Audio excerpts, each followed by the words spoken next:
नमस्कार।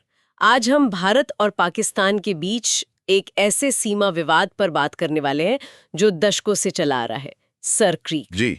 ये मुद्दा हाल ही में मतलब 2 अक्टूबर 2025 को फिर से सुर्खियों में आया जब रक्षा मंत्री राजनाथ सिंह ने पाकिस्तान को चेतावनी दी। हाँ, बिल्कुल एक कड़ा संदेश था वो। तो हमारे पास इस पर एक विस्तृत समाचार लेख है और आज हम इसी स्रोत के जरिए ये समझने की कोशिश करेंगे कि आखिर ये 96 किलोमीटर की पट्टी कच्छ और सिंध के बीच इतनी अहम क्यों है, विवाद की जड़ें कहाँ हैं और इसे सुलझाने की कोशिशें क्यों सफल नहीं हो पाई।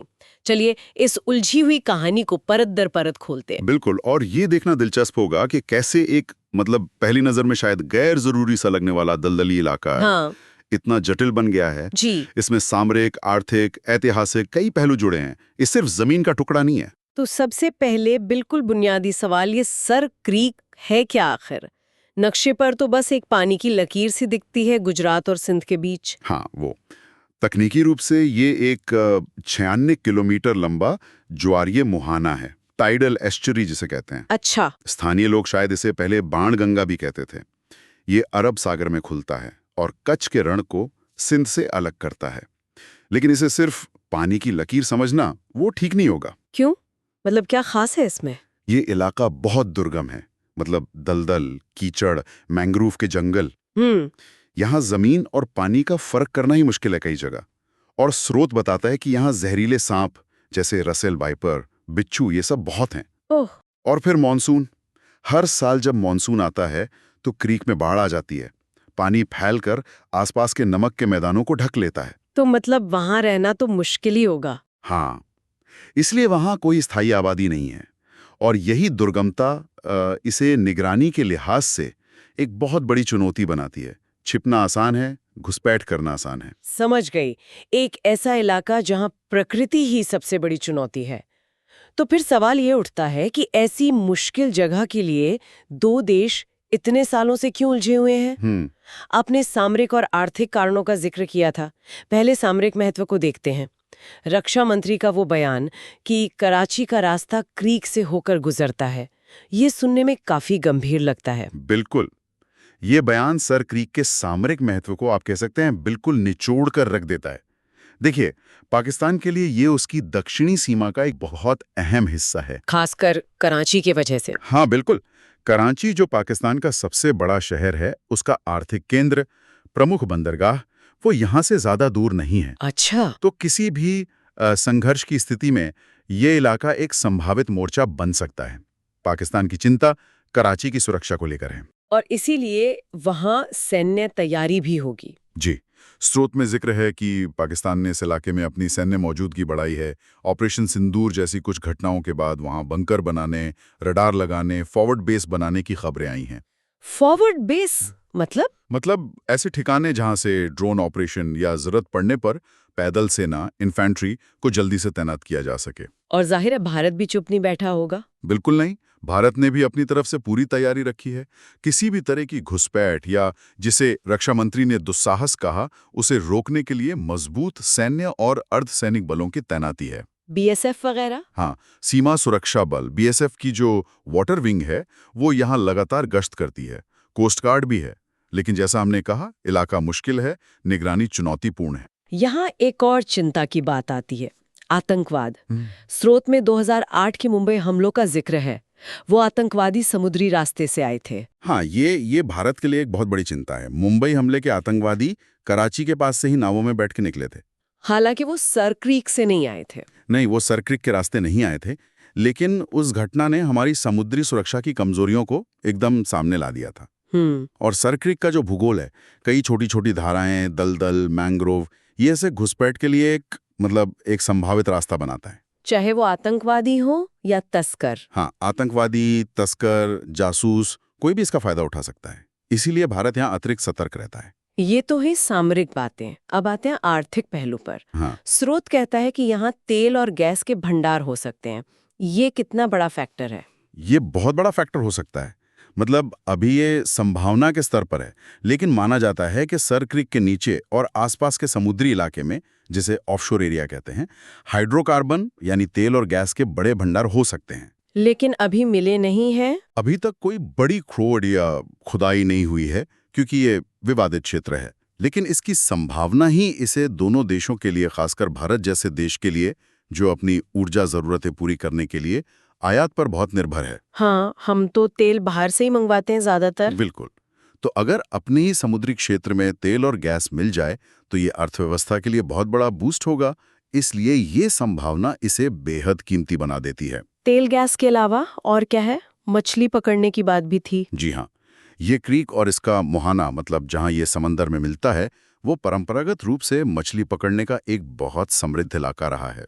दोनों तरफ के मछुआरों के लिए? हाँ, गुजरात के भी और सिंध के भी हजारों मछुआरों परिवारों की रोजी रोटी इसी पर निर्भर करती है। यहाँ झींगे, प्रॉन्स और कई तरह की मछलियाँ खूब मिलती हैं। और यहीं पर वो सीमा विवाद सबसे बड़ी दिक्कत खड़ी करता है, मछुआरों की गिरफ्तारी। उफ, ये एक बहुत दुखद और लगातार चलने वाली कहानी है, क्योंकि कोई साफ लाइन खींची नहीं है पानी में। तो मछुआरे जिनके पास कोई जीपीएस वगैरह तो होता नहीं है। हाँ, वो तो अंदाजे से चलते होंगे। बिल्कुल।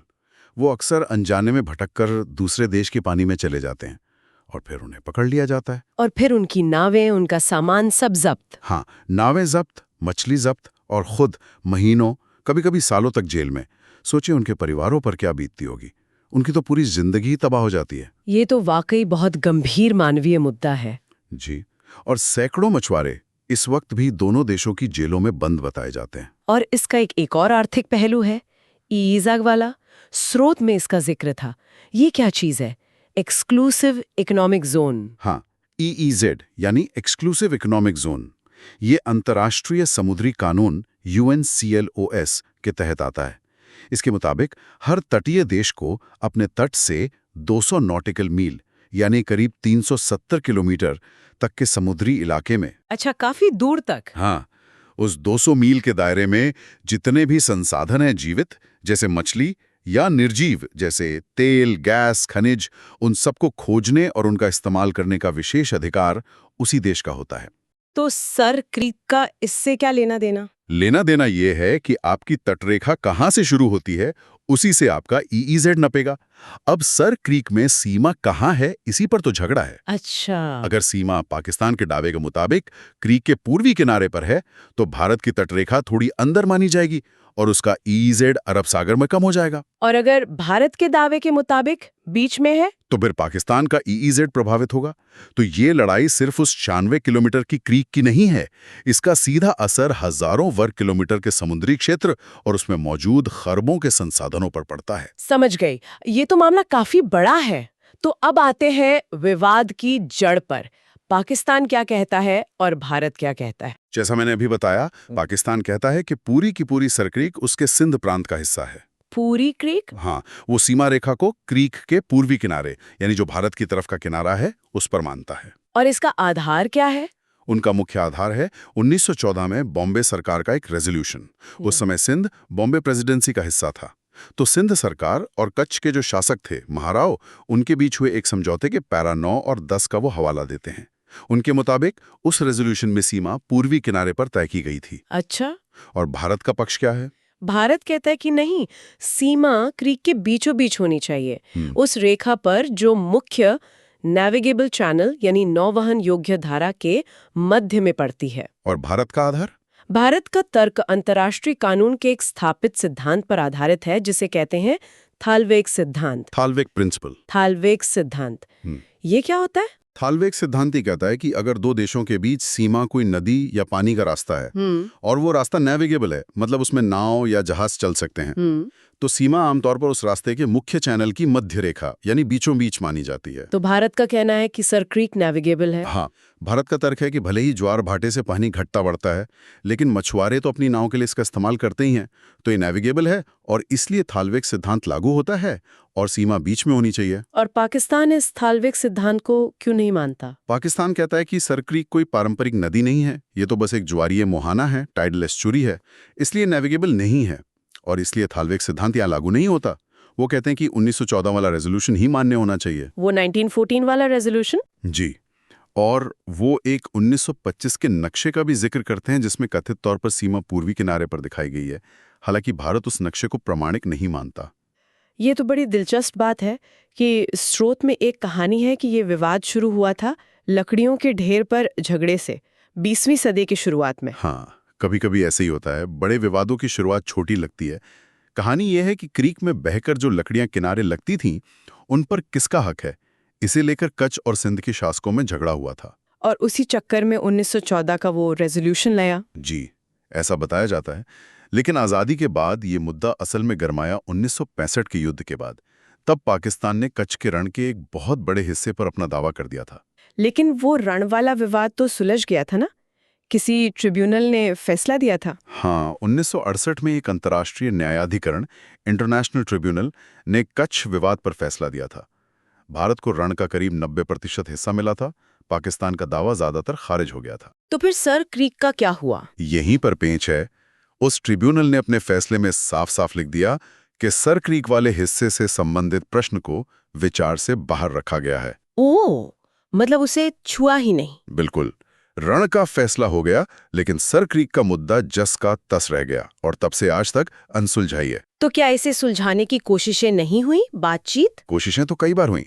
द्विपक्षीय बातचीत के कई दौर हुए। स्रोत के मुताबिक जून 1989 में पहली बार इस्लामाबाद में सेक्रेटरी लेवल पर बात हुई। अच्छा, 89 में? जी, तकनीकी और कानूनी पहलुओं पर चर्चा हुई, पर कोई सहमति नहीं बनी।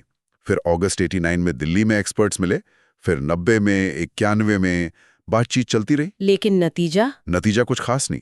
1992 में नई दिल्ली में 5वां दौर हुआ, जिसमें भारत की तरफ से नौसेना के हाइड्रोग्राफिक एक्सपर्ट भी शामिल थे, ताकि तकनीकी बातें ठीक से हो सकें, पर कोई प्रगति नहीं हुई।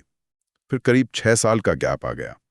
1998 में जब भारत पाक के बीच वो समग्र वार्ता प्रक्रिया कंपोजिट डायलॉग प्रोसेस शुरू हुई। हाँ, वो वाजपेयी जी के समय में। जी, उसी के तहत इस मुद्दे पर एक अलग वर्किंग ग्रुप बना और दिल्ली में बैठक भी हुई। तो इन बैठकों ने दिक्कत क्या आ रही थी? क्यों बात आगे नहीं बढ़ी? क्या सिर्फ थालवेग सिद्धांत पर ही अटकी थी गाड़ी? वो तो था ही, सीमा कैसे तय हो, तकनीक क्या हो, लेकिन एक बड़ा मुद्दा प्रक्रिया को लेकर भी था। प्रक्रिया मतलब?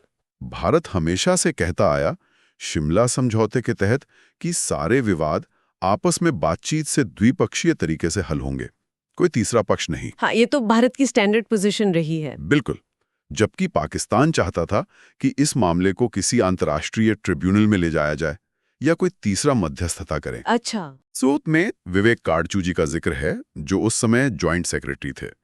उन्होंने 1998 की वार्ता में साफ कहा था कि भारत को समग्र वार्ता के तहत किसी भी तरह की मध्यस्थता मंजूर नहीं है। तो यह प्रक्रिया वाला मतभेद भी एक बड़ी रुकावट था। और हाल के सालों में 1998 के बाद क्या हुआ? बातचीत का एक और दौर चला। विदेश मंत्रालय के एक बयान के अनुसार आखिरी औपचारिक बातचीत जून 2012 में दिल्ली में हुई थी। 2012 में? जी, उसमें जमीनी सीमा और समुद्री सीमा रेखा IMBL दोनों पर बात हुई थी। फिर दिसंबर 2015 में जब सुषमा स्वराज जी पाकिस्तान गई थीं, तब एक बार फिर से व्यापक द्विपक्षीय वार्ता कॉम्प्रिहेंसिव बायलैटरल डायलॉग शुरू करने पर सहमति बनी थी, जिसमें सर क्रीक भी शामिल था। लेकिन वो शुरू हो पाते उससे पहले ही जनवरी 2016 में पठानकोट एयरबेस पर आतंकी हमला हो गया। हाँ। और उसके बाद से तो रिश्ते बिगड़ते ही चले गए। भारत का स्टैंड क्लियर था कि जब तक पाकिस्तान सीमा पार आतंकवाद बंद नहीं करता, तब तक कोई मतलब की बातचीत नहीं हो सकती। स्रोत में विदेश राज्य मंत्री वीके सिंह के लोकसभा में दिए जवाब का भी जिक्र है, जिसमें यही बात कही गई थी कि पाकिस्तान के रवैये के कारण कोई संरक्षित बातचीत नहीं हो पाई है। तो तब से मामला ठंडे बस्ते में ही है, औपचारिक रूप से। तो कुल मिलाकर कहानी ये है कि सर क्रीक सिर्फ एक दलदली पट्टी या पानी की लकीर नहीं है। बिल्कुल नहीं। इसके पीछे गहरा सामरिक पेच है। कराची की सुरक्षा से लेकर घुसपैठ की चिंता तक इसमें अरबों की संभावित दौलत छिपी है, तेल, गैस, मछली, और ये एक बहुत ही उलझा हुआ ऐतिहासिक और कानूनी विवाद है। हाँ। जिसकी कीमत आम मछुआरे अपनी जिंदगी और आज़ादी से चुका रहे हैं। और अब रक्षा मंत्री के बयान ने इस सुलगते मुद्दे को फिर से हवा दे दी है। सही कहा। ये विवाद एक क्लासिक केस स्टडी है कि कैसे भूगोल, संसाधन, राष्ट्रीय सुरक्षा और इतिहास की अलग-अलग समझ मिलकर एक ऐसी गांठ बना फेंकती हैं जिसे सुलझाना दशकों बाद भी लगभग नामुमकिन लगता है। और वो मछुआरों वाली बात, वो हमें बार बार याद दिलाती है कि इन बड़े रणनीतिक खेलों का असर असल में आम इंसानों पर पड़ता है। ये सिर्फ नक्शों और फाइलों का खेल नहीं है। बिल्कुल। और शायद यहीं पर एक सवाल हम अपने श्रोताओं के लिए छोड़ सकते हैं। जब कोई सीमा विवाद, सुरक्षा, अर्थव्यवस्था, इतिहास और दो देशों के नाजुक रिश्तों से इतना ज्यादा जुड़ा हो, तो क्या उसका हल सिर्फ नक्शे पर एक लकीर खींच देने से निकल सकता है, या फिर इसके लिए भरोसे, आपसी समझ और शायद कुछ मुश्किल समझौतों की जरूरत पड़ती है? इस पर जरूर सोचिएगा।